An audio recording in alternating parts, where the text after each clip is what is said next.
লক্ষ্মীপুরে ছেলেসহ ৩ জনকে কুপিয়ে আহত করার পর ছাদ থেকে লাফিয়ে পড়ে মারা গেছেন অবসরপ্রাপ্ত traffic police constable Nasir Ahmed.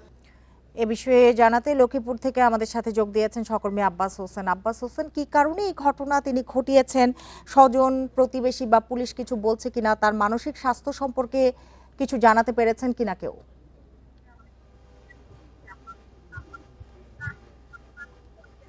যখন ঘটনাটি সকালে যে মানুষের মাঝে ছড়িয়ে পড়ে তখন আমরাও কিন্তু ঘটনাস্থলে যাই।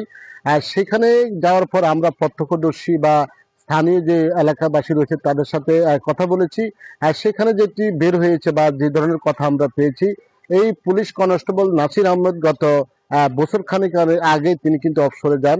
আর তার বাড়ি কিন্তু যে চাঁদপুরের ফরিদগঞ্জ এলাকায়, কিন্তু সে এখানে দীর্ঘদিন ধরে এই বাঞ্ছানগরের যে পেশকার বাড়িতে তিনি বাসা ভাড়া করে থাকেন। এর মধ্যে তার 2 সন্তান রয়েছে, এক সন্তান প্রতিবন্ধী, আর যে এক সন্তান এমরান হোসেন সে কিন্তু কলেজ পড়ুয়া শিক্ষার্থী রয়েছে। তার স্ত্রী গতকাল রাতে মূলত যে প্রতিবন্ধী ছেলেকে নিয়ে বেড়াতে যান, কিন্তু এই ঘুমন্ত অবস্থায় কিন্তু যে বাবা এবং এমরান হোসেন এবং বাবা নাসির আহমেদ দুজনেই কিন্তু রাত্রে খাবার খেয়ে ঘুমিয়ে পড়েন। হঠাৎ করে ঘুমন্ত অবস্থায় ছেলে যে এমরান হোসেন তাকে আলোপাতে কোপাতে থাকে।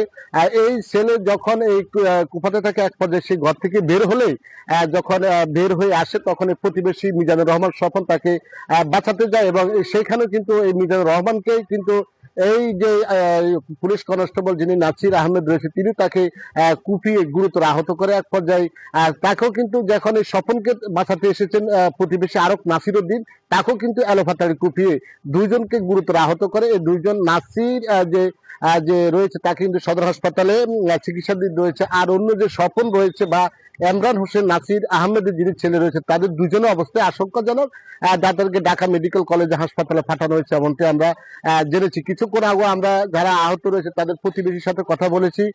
তাদের অবস্থা অনেক আশঙ্কাজনক। তাদের প্রচুর রক্তক্ষরণ হয়েছে এবং যে স্বপনের কিন্তু ঘাড়ে কোপ লেগেছে এবং হাতে কিন্তু কোপ লেগেছে। এতে করে তাদের কিন্তু অনেক রগ যেগুলো রয়েছে সেখানে কিন্তু বেশ ক্ষতি হয়েছে এমনটি বলেছেন প্রতিবেশী বা চিকিৎসকরা। তাদের দুজনের অবস্থা আশঙ্কাজনক। তবে কি কারণে এই ঘটনাটি ঘটেছে এখন পর্যন্ত পুলিশ বা প্রত্যক্ষদর্শী কেউ কিন্তু কিছু বলতে পারছেন না। কিন্তু আমরা চিকিৎসকদের সাথে কথা বলেছি, তারাও যেটি জানিয়েছেন যে আসলে আগ থেকে এই যে পুলিশ কনস্টেবল কোনো মানসিক ভারসাম্যহীন রয়েছে কিনা সেটিও এমন কোনো তথ্য তাদের কাছে ছিল না।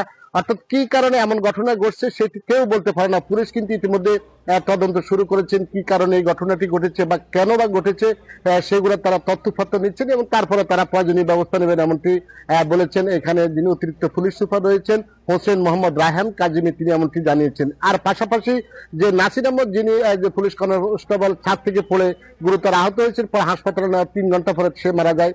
তাকে পোস্টমর্টম করার পরে তার গ্রামের বাড়িতে নিয়ে যাওয়ার কথা আমরা জেনেছি এমনটি যে এখানকার এলাকাবাসী বা তাদের যে স্বজনরা রয়েছে তাদের সাথে আমরা কথা বলে জানতে পেরেছি। তবে কি কারণে এমন এক মর্মান্তিক ঘটনা ঘটেছে এটি এখন পর্যন্ত পুলিশ বা কিছু বলতে পারছে না। লক্ষ্মীপুর থেকে কথা হচ্ছিল সহকর্মী আব্বাস হোসেন।